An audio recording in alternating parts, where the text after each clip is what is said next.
Mateus 26, do versículo 26 ao versículo 30. Você achou aí na Bíblia? A palavra de Deus diz assim: enquanto comiam, tomou Jesus um pão e, abençoando-o, partiu e deu aos discípulos, dizendo: tomai, comei, isto é o meu corpo. A seguir tomou um cálice e, tendo dado graças, o deu aos discípulos, dizendo: bebei dele todos, porque isto é o meu sangue, o sangue da nova aliança, derramado em favor de muitos para a remissão de pecados. E digo-vos que, desta hora em diante, não beberei deste fruto da videira, até aqui de beber novo convosco no reino de meu Pai. E tendo cantado um hino, saíram para o Monte das Oliveiras. Amém. Obrigado, Jesus, pela palavra que o Senhor nos deixou revelada, para a direção da nossa vida, para entendimento, conhecimento da verdade que liberta, Pai. É essa verdade que nós queremos ouvir esta manhã. E um de nós está aqui para ouvir as filosofias dos homens, as histórias do mundo, mas nós estamos aqui para ouvir a voz do Senhor Jesus. Como precisamos, Deus, mais do que nunca nesses tempos, ouvir a Tua voz. A Tua doce voz falando ao nosso coração, nos ensinando, muitas vezes nos disciplinando. Fala conosco essa manhã, Pai, por graça e misericórdia, usa a minha vida, dá-me, Deus, a unção do Teu Espírito, o poder que me capacita a ministrar a Tua palavra, de acordo com a Tua vontade. Toca também naqueles que estão ouvindo, tanto aqui quanto em casa, Pai, para que haja aproveitamento de tudo aquilo que será dito. Em Teu nome, oramos em nome de Jesus. Amém. Podem sentar, irmãos. Amados, esse é um texto que a gente conhece bem, a narração da ceia do Senhor, segundo o evangelho que escreveu Mateus, e ele está aqui descrevendo praticamente os últimos momentos dos seus discípulos Jesus, porque foi logo depois da ceia que Jesus é preso e dali em diante os discípulos meio que se dispersam por medo, por pânico, por pavor. E aqui o texto mostra como foi aí, de forma sucinta, esse último momento de Jesus com os seus discípulos. Mas o que Jesus estava para fazer após esse momento, ele já sabia muito bem. Ele tinha consciência de tudo que iria acontecer. E ele não está de maneira nenhuma amedrontado com as ameaças que ele estava para serem concretizadas na sua vida. Ele sabia de tudo isso. Eu fico olhando para nós, irmãos, ele está numa ceia, no momento de comer com os seus discípulos. Você já alguma vez perdeu a fome por estar com medo de alguma coisa, porque está preocupado, não é? Isso muitas vezes acontece com a gente está angustiado, está ansioso, está preocupado com alguma coisa que não tem controle, que a gente está com um problema para resolver, que não tem como resolver, e aí muita gente perde a fome, né? Não consegue comer direito. Mas Jesus está aqui comendo com seus discípulos, apesar de saber tudo que ele estava para fazer. E o que ele estava para fazer não era um trabalho fácil, era dar a sua vida em resgate pela nossa vida, entregar o seu corpo, entregar o seu sangue, simbolizado aqui nos elementos que ele partiu entre os discípulos, para o perdão da humanidade. Era isso que Jesus estava para fazer, irmãos. Um trabalho pesado, penoso, como a própria Bíblia diz, era um trabalho penoso, que estava ali para ser enfrentado, mas com coragem, com resignação, ele vai enfrentá-lo e vai fazer essa última celebração com os seus discípulos. E simbolicamente ele parte ali um pão partido entre os discípulos, um grão de trigo moído para fazer um pão, que depois se transforma num alimento dos mais básicos que a humanidade conhece, tanto que Jesus, ao nos ensinar a orar, falou para que nós pedíssemos o pão nosso de cada dia, o alimento mais elementar, mais básico que a gente pode imaginar. E foi com este alimento que ele simbolizou o seu corpo sendo entregue para ser comido, para ser mastigado, para sofrer as consequências do nosso pecado. E a gente olhando para o pão, e para o que daqui a pouco nós vamos participar, eu creio que você em casa também vai participar, nós teremos em mãos esses dois elementos, pão e o cálice. E a gente participa, porque a gente foi ordenado a fazer isso, mas será que a gente entende o que estava envolvido nesse momento, na hora que Jesus estava lá, na ceia, de fato, mostrando aos discípulos o que iria acontecer, revelando a eles, olha, esse corpo, esse pão é o meu corpo, esse cálice é o meu sangue. E a Bíblia fala desse sacrifício de uma maneira bem cruenta. Veja alguns versículos para a gente ilustrar. No Salmo número 22, que é um salmo messiânico, aqui a Bíblia, no Salmo 22, Davi está revelando a respeito do Messias, que ele ainda não conhecia, mas através de Deus revela a palavra. A partir do verso 14 do Salmo 22, ele diz assim: derramei-me como água. A Bíblia diz que Jesus, quando teve o seu corpo perfurado, dele saiu sangue e água. E a palavra de Deus em Davi, muitos anos antes, diz: derramei-me como água, e todos os meus ossos se desconjuntaram. Meu coração fez-se como cera, e derreteu-se dentro de mim. Secou-se o meu vigor, como um caco de barro, e a língua se me pega ao céu da boca, atas no pó da morte. Cães me cercam, e uma súcia de malfeitores me rodeiam. Transpassaram-me as mãos e os pés. Olha o retrato que Davi está traçando da crucificação de Jesus, muitos anos antes. Posso contar todos os meus ossos, eles estão olhando e encarando em mim. Repartem entre si as minhas vestes, e sobre a minha túnica deitam sortes. Fizeram isso com a túnica de Jesus. Soldados romanos a sortearam, malfeitores o rodeavam na hora do seu maior sofrimento. No Salmo número 69 também, vamos ler a Bíblia no versículo 21 do Salmo 69, diz: por alimento me deram fel, e na minha sede me deram a beber vinagre. Outra passagem que se cumpriu quando Jesus morre na cruz, um pouco depois da ceia com seus discípulos. Talvez a mais conhecida seja Isaías capítulo 53, também uma narrativa perfeita do profeta Isaías sobre o sofrimento do Messias e sobre tudo aquilo que ele iria passar. Em Isaías 53, apenas do 4 ao 7, já é suficiente, diz assim: certamente ele tomou sobre si as nossas enfermidades, as nossas dores levou sobre si, porque ele sofreu, ele teve dor, e nós o reputávamos por aflito, ferido de Deus e oprimido, mas ele foi traspassado pelas nossas transgressões, moído pelas nossas iniquidades. O castigo que nos traz a paz estava sobre ele, e pelas suas pisaduras fomos sarados. Todos nós andávamos desgarrados como ovelhas, cada um se desviava pelo caminho, mas o Senhor fez cair sobre ele a iniquidade de todos nós.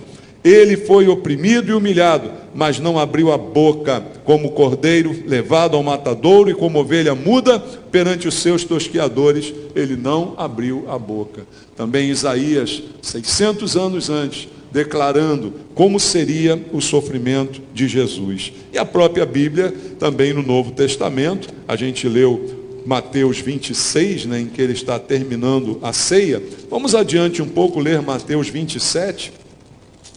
No versículo 27 até o versículo 31, está escrito assim: logo a seguir os soldados do governador, levando Jesus para o pretório, reuniram em torno dele toda a coorte, despojando-o das vestes, cobriram-no com um manto escarlate, tecendo uma coroa de espinhos, puseram-lhe na cabeça e na mão direita um caniço, e ajoelhando-se diante dele o escarneciam, dizendo: salve, Rei dos judeus. E cuspindo nele, tomaram o caniço e levaram-no com ele na cabeça, e davam-lhe com ele na cabeça. Depois de o terem escarnecido, despiram-lhe o manto e o vestiram com suas próprias vestes. Em seguida, o levaram para ser crucificado. O deboche, zombaria a respeito de Jesus, de tudo aquilo que ele estava sofrendo naquele momento. Em João também, no capítulo 19, no versículo número 34, só para a gente ilustrar como foi o sofrimento de Jesus, que nós vamos celebrar daqui a pouco, através da ceia que ele mesmo instituiu. João 19, verso 34, diz assim: mas um dos soldados lhe abriu o lado com uma lança, e logo saiu sangue e água, como eu havia citado para você. E por que, irmãos, todo esse sofrimento? Não só o sofrimento físico, mas também emocional, a vergonha, despido das vestes, zombado diante de todos, o Rei dos Reis, o Senhor dos Senhores, sendo escarnecido, né? Sendo apontado, rindo dele, rindo do sangue derramado, o sofrimento exposto diante de todo mundo. Por que isso foi feito e por que isso foi necessário? Veja comigo em Romanos, capítulo 5, no versículo 8. A gente não pode perder de vista esse sentido, porque isso é a base da nossa fé, irmãos. Romanos capítulo 5, verso 8 diz assim: mas Deus prova o seu próprio amor para conosco, pelo fato de ter Cristo morrido por nós, sendo nós ainda pecadores. Em Cristo morreu por mim, por você, pelos pecadores. Posso dizer, até pelos soldados que cuspiram nele, que bateram nele, até para o ladrão que estava ao seu lado, também para o outro que estava do outro lado. Ele morreu pelos pecadores, para dar a oportunidade do arrependimento, para dar a oportunidade do homem enxergar o seu próprio erro, do homem perceber a sua própria miséria e perceber que ele estava morrendo em favor de cada um de nós. E o que Paulo diz aqui é que isso é a prova do amor de Deus. Não é apenas um amor dito, mas um amor comprovado através de uma atitude. Veja também João capítulo 12, versículo 24. Evangelho segundo João capítulo 12, versículo número 24, está escrito assim: em verdade vos digo, se o grão de trigo caindo na terra não morrer, fica ele só, mas se morrer, produz muito fruto. Jesus mesmo dizendo sobre o que iria acontecer. O grão de trigo, a semente, o princípio para se fazer o pão. Esse grão de trigo precisa morrer na terra, para que ele nasça ali, para que nasça esta semente, e para que o pão seja produzido. Mas se o grão de trigo cair em terra e não produzir, fica sozinho, não cria nada. Mas ao morrer, ele produz. E Jesus, ao morrer, salvou. Muito mais do que ele fez na sua vida, ele fez na sua morte. E a gente parece que esquece um pouco disso. Veja, na vida de Jesus, nos poucos anos do seu ministério, cerca de 3 anos e meio, ele curou muita gente, ele fez milagres fantásticos, maravilhosos, ressuscitou mortos, curou leprosos, deu vista a cegos, fez coisas tremendas, mas nenhuma delas se compara ao que ele fez na sua morte. Porque aquilo que ele fez na sua vida foi esquecido até pelos que receberam os benefícios, até pelos que foram curados. 10 leprosos foram curados, só um voltou. Então o que ele fez na sua morte é muito mais importante do que o que ele fez durante a sua vida. E aí, amados, a Bíblia diz que o objetivo era esse mesmo: teria que morrer para que eu tivesse vida, teria que morrer para gerar multiplicação. Ele disse: eu sou o pão vivo que desceu do céu. Esse pão precisa ser distribuído entre os seus. E para que todo esse sofrimento? Será que tudo isso era necessário? Veja, olha para a Bíblia em Colossenses, carta de Paulo aos Colossenses, no capítulo número 1, no versículo 13 e 14. Olha o que Paulo diz na introdução da sua carta: ele nos libertou do império das trevas e nos transportou para o reino do Filho do seu amor, no qual temos a redenção, a remissão dos pecados. A razão de tudo isso, de todo esse sofrimento, dessa morte ser tão importante, é porque isto aconteceu na vida daquele que creu. Ele morreu por todos, mas só quem creu foi salvo. Só quem creu teve o perdão dos pecados. Os soldados não creram, mas um dos ladrões ao seu lado na cruz creu e foi salvo. E qualquer pecador que crê será salvo, independente do seu pecado. Mas uma coisa que fica evidente no texto é que ele nos libertou do império das trevas. Quer dizer, antes de Jesus, antes de conhecê-lo, eu vivia debaixo da influência do império das trevas. E é isso que as pessoas não reconhecem.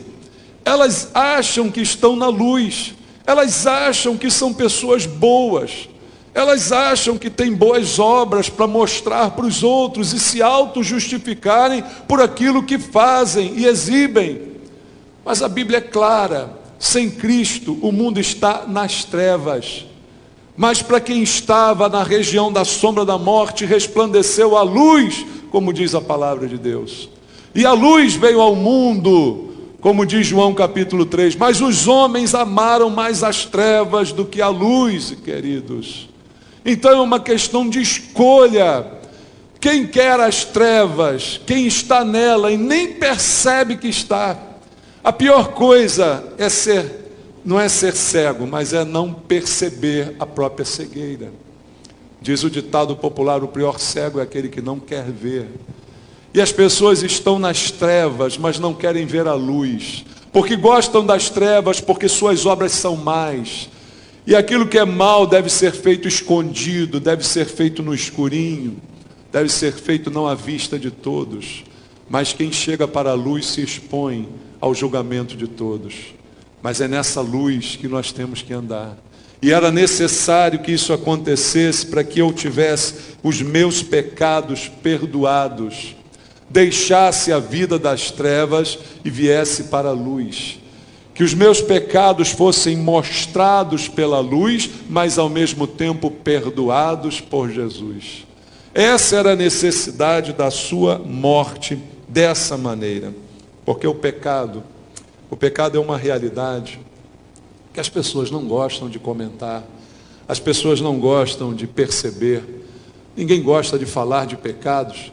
Pelo contrário, eu conheço muita gente inteligente, gente rica, gente bacana, que diz, não, pecado não existe. O ser humano é livre para fazer o que ele bem entende. Não existe esse conceito de pecado. Pecado é uma coisa que a igreja inventou para manter o controle sobre a vida das pessoas. Algumas pessoas dizem isso, eu não sei se você já ouviu gente dizendo isso, mas eu já ouvi várias vezes dizendo para mim, né, irmãos? O que é pior. Mas é a visão do mundo. É melhor pensar que pecado não existe do que pensar que eu sou pecador. Não é verdade? É melhor você pensar, olha, não existe erro, do que pensar, eu sou errado. Mas o pecado é uma grande realidade. E se não fosse o pecado, Jesus não precisava ter morrido. Não seria necessário a sua morte. Mas o que a Bíblia diz em Isaías 59? Você conhece, mas vamos ler juntos aqui. No livro do profeta Isaías, no capítulo 59, até o verso 4, diz assim: Eis que a mão do Senhor não está encolhida, para que não possa salvar, nem surdo o seu ouvido para não poder ouvir. Mas as vossas iniquidades fazem separação entre vós e o vosso Deus. E os vossos pecados encobrem o seu rosto de vós, para que não vos ouça, porque as vossas mãos estão contaminadas de sangue, e os vossos dedos de iniquidade. Os vossos lábios falam mentiras, e a vossa língua profere maldade. Ninguém há que clame pela justiça, ninguém que compareça em juízo pela verdade. Confiam no que é nulo e andam falando mentiras, concebem o mal e dão à luz a iniquidade. Esse é o retrato da humanidade. Mas alguém diria, não, mas eu sou bom, eu não faço essas coisas. Faz sem perceber, faz sem publicar no Facebook nem no Instagram, faz sem dar publicidade, faz escondido quando ninguém está olhando. E essa é a realidade do homem pecador que precisa de um redentor, e esse redentor morreu para nos salvar. Isso foi essencial. E o pecado sempre impediu e sempre vai impedir o relacionamento do homem com Deus. Lá em Gênesis capítulo 3, você vê na narrativa de Gênesis um mundo maravilhoso que Deus criou. Veja, o problema do homem não é o mundo, sabia, irmãos? O problema do mundo é o homem, é o contrário. Porque Deus criou um mundo maravilhoso. O mundo que Deus criou é maravilhoso, irmãos. Olha, pode ter vírus, pode ter um monte de coisa, tudo isso aí o homem que está disseminando com a sua sede de destruição e poder. Mas o mundo que Deus criou é maravilhoso. Você parar para andar por alguns lugares, né, que talvez ninguém visite, ninguém veja, você vê montanhas, você vê mares, você vê paisagens maravilhosas, você vê coisas tremendas que Deus fez. Você tem a imagem do paraíso, a imagem do paraíso ainda está aí, né? Agora o problema é que estraga o paraíso é o homem, não é, irmãos? Se você tirasse o homem, o mundo seria uma maravilha. Mas o homem estraga o paraíso, e foi o homem que estragou o paraíso. Deus criou um paraíso maravilhoso, botou lá o homem, e o homem tinha relação com Deus. Todo dia Deus conversava com esse homem. Veja em Gênesis, no capítulo 3, no versículo 23 e no versículo 24. O Senhor Deus, por isso, lançou fora do jardim do Éden, a fim de lavrar a terra de que fora tomado. E expulso o homem, colocou querubins ao oriente do jardim do Éden, e o refulgir de uma espada que se revolvia para guardar o caminho da árvore da vida. Deus fechou o jardim. Isso quer dizer, Deus fechou a comunhão. Deus fechou o acesso. A árvore da vida agora está guardada. Deus fechou o acesso a Ele mesmo. Todo dia Adão conversava com Deus. Agora já não está mais todo dia disponível. Porque os pecados fazem separação entre nós e o nosso Deus. Então, amados, o homem é que estragou o paraíso. Então não é a terra que é ruim. Ruim é o homem. E o homem precisa de um redentor, que seja no resgatador, que nos resgate das trevas em que toda a humanidade está. E ela precisa de Jesus. Mas aí, o homem não enxerga que o pecado lhe tirou o que era mais importante, a vida. Um texto que todos conhecem também, Efésios capítulo 2, no versículo número 1. Já citei aqui esse texto inúmeras vezes, mas só para a gente lê-lo com a referência. Efésios capítulo número 2, verso 1, diz assim: Ele vos deu vida, estando vós mortos nos vossos delitos e pecados. Veja, antes de Jesus, eu estava vivo, mas na verdade estava morto. Eu achava que era vivo, eu respirava como vivo, andava como vivo, olhava como vivo, comia como vivo, mas para Deus eu estava morto, espiritualmente morto. Morto por causa dos delitos e dos pecados, sem acesso à árvore da vida, sem acesso à verdadeira vida. Mas Jesus disse: eu vim para que tenham vida e a tenham em abundância, para tirar o peso do pecado, para tirar a separação, para me dar acesso de novo à árvore da vida, a vida eterna em Jesus. É isso que Ele conquistou para nós na cruz, irmãos. E a realidade da solução para esses pecados não é um esforço do homem, não é uma disciplina. Veja, alguns tentam isso através de boas obras. Veja só o que diz a Bíblia em Tito, na carta de Paulo a Tito, no capítulo 3. Tito capítulo 3, versículo número 5, diz assim: não por obras de justiça praticadas por nós, mas segundo sua misericórdia, Ele nos salvou, mediante o lavar regenerador e renovador do Espírito Santo. Paulo diz que Ele não salvou ninguém por suas obras de justiça, mas nós fomos alvos de uma limpeza de Jesus. E se Ele limpou, é porque estava sujo. Ninguém limpa o que está limpo, concorda, irmãos? Só quem tem toque. Conhece a gente que tem toque? Limpa, limpa, limpa, depois limpa de novo. Mas quem não tem toque, não limpa o que está limpo. E se Jesus me limpou, é porque eu estava sujo. Eu estava morto nos meus delitos e pecados. Foi por isso que Ele precisou me limpar. Então não são as minhas obras que me autolimpam. Não sou eu, por caridade, por coisas boas, por fazer o bem, que me autolimpo, porque isto é bom. Mas há ainda coisas escondidas em mim que me ligam às trevas. Há pecados que não são substituídos por boas obras e nunca serão. Pecado só é perdoado por Deus, porque foi Deus o único ofendido com o pecado.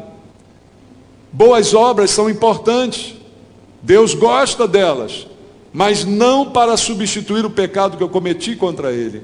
Então é necessário que eu entenda isso, para que eu seja salvo. Paulo também diz lá naquele texto que a gente leu ainda há pouco em Efésios, no capítulo 2, no versículo 8 e no versículo 9, ele fala: porque pela graça sois salvos mediante a fé, isto não vem de vós, é dom de Deus, não de obras para que ninguém se glorie. O homem gosta de se gloriar facilmente, irmãos. Qualquer coisa o homem já está tirando vantagem. Então não é pelas obras, mas é pela graça. Algo que eu não mereço. Eu não merecia que Jesus tivesse morrido por mim. Eu não merecia que ele tivesse sofrido do jeito que sofreu, como está na Bíblia, por mim. Você não merecia. Mas ele fez mesmo sem eu merecer. Isso é graça, irmãos. Graça é o que salva. Se fosse obras, ele não precisava morrer. Bastava eu fazer o meu dever de casa e eu seria salvo. Mas Jesus morreu. Porque eu não tenho justiça própria. Veja em Romanos, no capítulo 5, o apóstolo Paulo fala também sobre isso no verso 1 e no verso 2. Justificados, pois, mediante a fé, temos paz com Deus, por meio de nosso Senhor Jesus Cristo, por intermédio de quem obtivemos igualmente acesso pela fé a essa graça, na qual estamos firmes e gloriamo-nos na esperança da glória de Deus. O acesso foi pela fé. Acessei o quê? Acessei esta graça. Ou seja, recebi esse favor imerecido, mas mediante a fé. Porque ele morreu por todo mundo, mas só é salvo quem crê nele. Então, pela fé, eu recebi essa graça. A morte dele passou a valer para mim. E ela substituiu a minha pena, a pena do meu pecado. Paulo também diz em Romanos, no capítulo 4, no versículo 13, não por intermédio da lei, que a Abraão ou a sua descendência coube a promessa de ser herdeiro do mundo, e sim mediante a justiça da fé. Paulo diz que até Abraão foi justificado pela fé e não pelas obras. Então a justiça pela fé não é uma novidade do Novo Testamento. Ela sempre foi o padrão de Deus para a salvação do homem. Deus diz, Abraão creu em Deus e isso lhe foi imputado por justiça. Noé creu em Deus e Deus lhe deu a missão de construir a arca. A justificação é sempre pela fé. Não é no Antigo nem no Novo, é em toda a Bíblia. O homem não é justificado pelas suas obras, mas pelo que ele crê em Deus e pelo relacionamento que ele tem com Deus a partir dessa crença. Veja em Jeremias também no capítulo 2, no versículo 22. Muitos pensam que vão se salvar por recursos próprios, queridos. Em Jeremias capítulo 2, versículo 22, está escrito assim: pelo que ainda que te laves com salitre e amontoes potassa, continua a mácula da tua iniquidade perante mim, diz o Senhor. Veja Deus dizendo que não há nada que o homem faça, que ele pode se lavar com salitre, com potassa, que ele pode usar o maior alvejante, que ele pode fazer o produto químico que quiser, lavar seu corpo em qualquer banho de qualquer religião, seja batismo nas águas, seja banho de abô na macumba, seja o que for. Nenhum banho limpará o pecado do homem. Muita gente pode entrar nesse tanque que está aqui atrás de mim e sair daqui com os mesmos pecados, porque esta água não lava pecados. O homem não consegue se lavar e nem eu consigo lavar ninguém. Se fosse assim era fácil, vem cá que eu batizo você e pronto, você está limpo, eu estou aqui limpando você. Não. Você pode se lavar com o que você quiser, essa marca não sai de você, a marca do pecado. A marca do pecado só sai quando ela é substituída pela marca de Cristo. Esse é meu, o nome está escrito no livro da vida. Esse creu em mim, recebeu o favor da minha morte e tem agora sobre ele a minha mão poderosa que o abençoa, o salva e o guarda.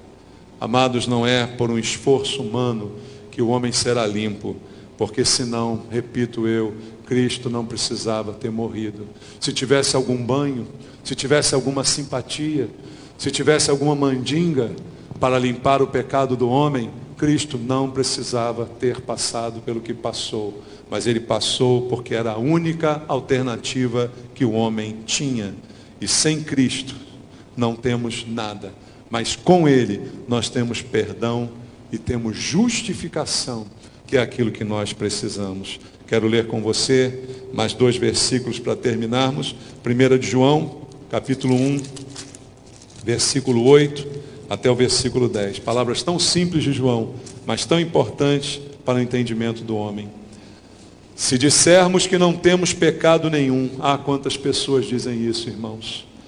A nós mesmos nos enganamos. Quantos estão se enganando por aí?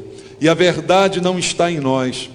Se confessarmos os nossos pecados, Ele é fiel e justo para nos perdoar os pecados e nos purificar de toda injustiça. Se dissermos que não temos cometido pecado, fazemo-lo mentiroso, e a sua palavra não está em nós. Qualquer tentativa de quem quer que seja dizer que não tem pecados é mentiroso, está fazendo Deus de mentiroso, está fazendo a morte de Jesus ter sido em vão. E aí, amados, isso certamente terá um preço. Por fim, Isaías, no capítulo número 38, vamos ler do verso 17. Isaías 38, do verso 17 até o verso 20, diz assim: Eis que foi para minha paz que tive eu grande amargura. Tu, porém, amaste a minha alma e a livraste da cova da corrupção, porque lançaste para trás de ti todos os meus pecados. A sepultura não te pode louvar, nem a morte glorificar-te. Não esperam em tua fidelidade os que descem à cova. Os vivos, somente os vivos, esses te louvam, como hoje eu o faço. O Pai fará notória aos filhos a tua fidelidade. O Senhor veio salvar-me, pelo que, tangendo os instrumentos de corda, nós o louvamos todos os dias da nossa vida na casa do Senhor. Esse é o versículo do crente. Só os vivos podem louvar a Deus. Os mortos podem talvez cantar, os mortos podem talvez se alegrar com alguma coisa, mas só os vivos louvam ao Senhor. E quem é que está vivo? Quem não está morto nos seus delitos e pecados. Quem é que está vivo? Aquele a quem Deus salvou. Esses podem estar sempre na casa de Deus, como diz aqui, com instrumentos de corda, louvando ao Senhor em sua casa todos os dias com alegria, celebrando aquilo que Jesus fez por nós. E é isso que nós vamos fazer agora, amados. Vamos celebrar a ceia do Senhor. A ceia que Ele instituiu para lembrar daquilo que Ele fez por mim. E quando eu tomar, eu vou lembrar. Eu estava morto nos meus delitos e pecados. Mas agora, não por mérito meu, não por algo que eu fiz de bom, mas pela misericórdia, pela graça que Ele aplicou sobre mim, eu sou salvo. Eu estou aqui na igreja, eu estou louvando ao Senhor, eu tenho vida, eu não faço mais parte do grupo dos mortos, eu agora faço parte do grupo dos vivos. Meus pecados foram perdoados, eu fui justificado, eu fui tornado justo. Eu que era injusto, pecador, Deus agora me olha como justo, porque o sangue de Jesus, seu Filho, me purifica de todo pecado. Vamos celebrar essa ceia, irmãos? Vamos orar. A ceia será distribuída, eu quero que você ore comigo agora. Você que está em casa, prepare também a sua ceia. Vamos falar com Deus, vamos colocar diante do Senhor a nossa vida. Pai, nós temos muito a te agradecer. Nós temos muito, Senhor, a agradecer pelo que o Senhor fez. E aquilo que podemos fazer agora é tomar o cálice da salvação. Nada mais temos para realizar, as obras foram todas feitas pelo Senhor. O Senhor fez tudo, Pai, que era possível e necessário ao morrer por nós. E agora que vamos celebrar dessa ceia, possamos nos lembrar com carinho, com alegria, tudo aquilo que foi realizado. Tua dor, teu sofrimento não foi em vão, mas nós hoje temos vida, vida em abundância. Nós hoje podemos louvar ao Senhor, temos motivos para engrandecer o teu nome, porque fomos perdoados nos nossos pecados, nas nossas falhas. Nada fizemos de bom, Pai, e se alguma coisa o fazemos de bom, é porque o Senhor tem agido através de nós.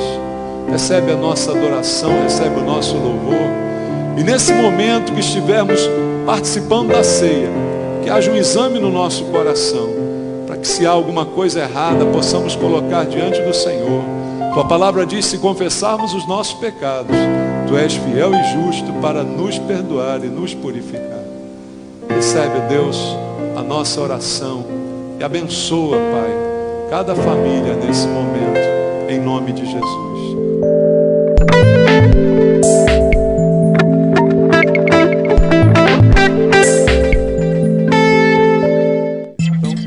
importante, mais do que nunca, fidelidade, seu depósito. A conta da igreja é Bradesco, agência 279, dígito 8.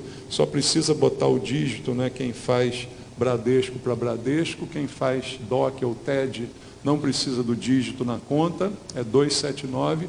A conta corrente é 125005, dígito 1. E o CNPJ da Igreja de Nova Vida em São Cristóvão é 029-029-13, 1000 ao contrário, 29. Quem não guarda isso, irmãos, é difícil, né? Porque é fácil. 029-029, duas vezes. 13, 1000 ao contrário, 29. Termina dessa maneira, tá bom? Então, faça aí a sua doação.